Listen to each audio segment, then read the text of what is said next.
This is the first kind of video like this that I am actually making, where I am in my parents' garage, and we're going to be assembling a little bit of a thing. We're going to start off by assembling ourselves the bookshelf itself, and then we'll be turning it into the most beautiful terrarium that I've made so far, at least. I think it'll be pretty cool, so let's get started. Well, we got everything out of the box. Now it just comes down to assembling it.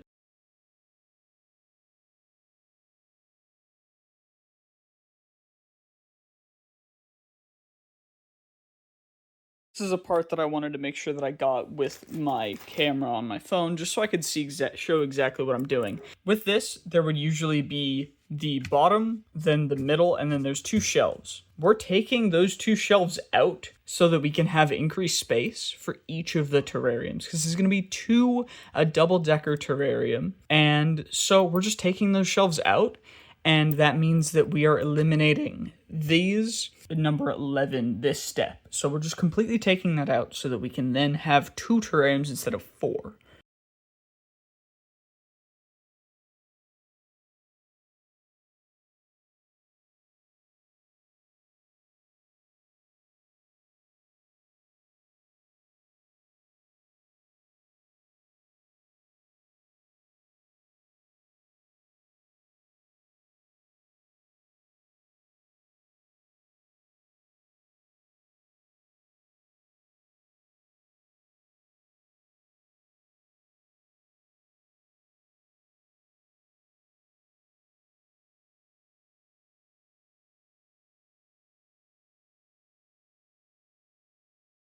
Now, what I'm also doing is I'm taking these, which is the front pieces for the interior shelves that we decided to not put in, and we're using them as a stopper for the substrate that's going to be down at the bottom. Of course, we're going to have to silicone this in, but once it's siliconed in and everything, then it'll be perfect and we won't have to worry about it.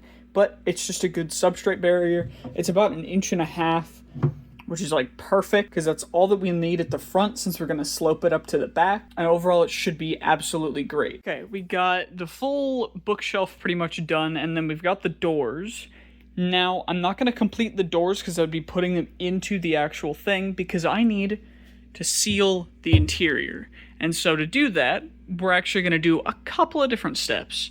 But first we're going to start off by blocking off these holes, and thankfully they give us the perfect little tape to do that.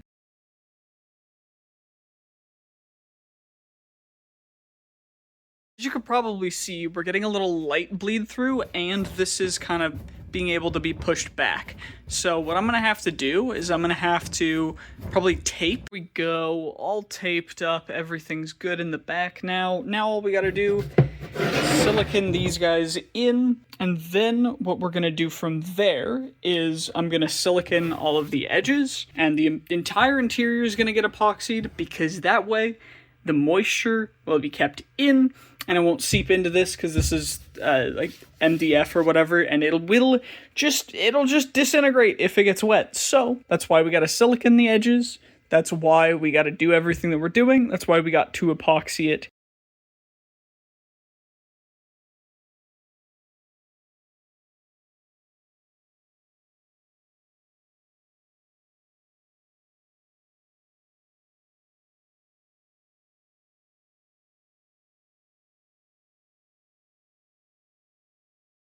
Now we've got it all siliconed up, so now we just gotta wait for that to go and dry a little bit, and then we'll do a brief little sand, clear it all out, and then we'll put in the epoxy.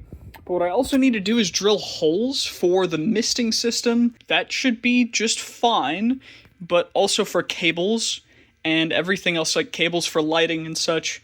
So I'm just gonna get those done. Well, first hole drilled, not great. That doesn't look ideal, but hopefully the second one goes better. Okay, now that we've got the holes for the cables and wiring, now I need to drill the holes for the misting system, which is going to rest up here. And so what we're going to do is we're going to do one hole down, then there's going to be one nozzle down here, then there's going to be the water line running down, and then into the bottom one with another nozzle down. So what I'm going to do is we're going to drill the holes, and that's actually where the nozzles are going to be. So ultimately it'll use it'll be the most efficient and most stable that it can be, really. Okay, well, got the holes drilled for the misting system, did a little test. It looks like everything is good, everything is working. I just need to get everything hidden properly, and then we'll be good with that. And then I just gotta wait a little bit longer for everything to dry out a tiny bit more, and then we'll be able to start putting in some of the epoxy. Some of you may be asking, well, there's a big hole. Aren't the geckos just gonna get out? No, because these holes have caps that allow wires to go through, and they keep it small and concise so that not everything can get out, which is exactly what we needed. Of course, if you want to do this project yourself, everything will be in the link in the description.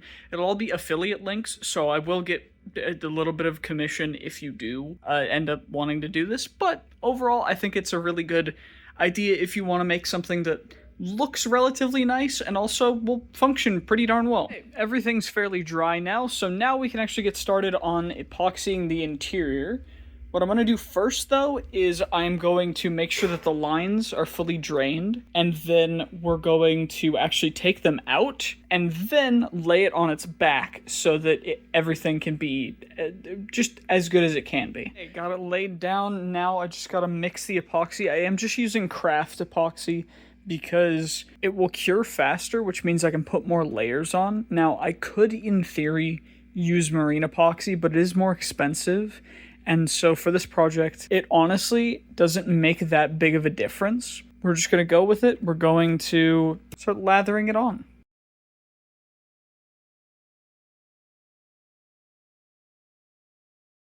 Okay, got everything epoxied up with the first layer. Now we just gotta wait for that to dry, which is gonna take about 24 hours till I can put another layer on. Then we'll put a second layer on, and then maybe a third if it needs it, and then we'll be ready to start filling it up with plant.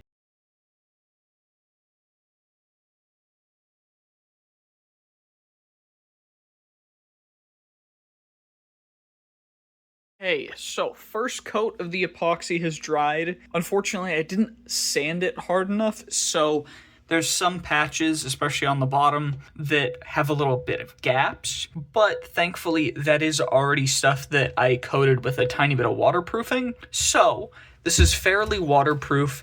It should be good enough to hold water, but of course this is going to be constantly moist, so what I have is some pond liner, and we're going to lay that in here, and then I gotta poke a hole in it for the actual water lines, but this will be kind of a substrate barrier at the bottom to make sure that the entire interior will actually be able to last. The liners are in now.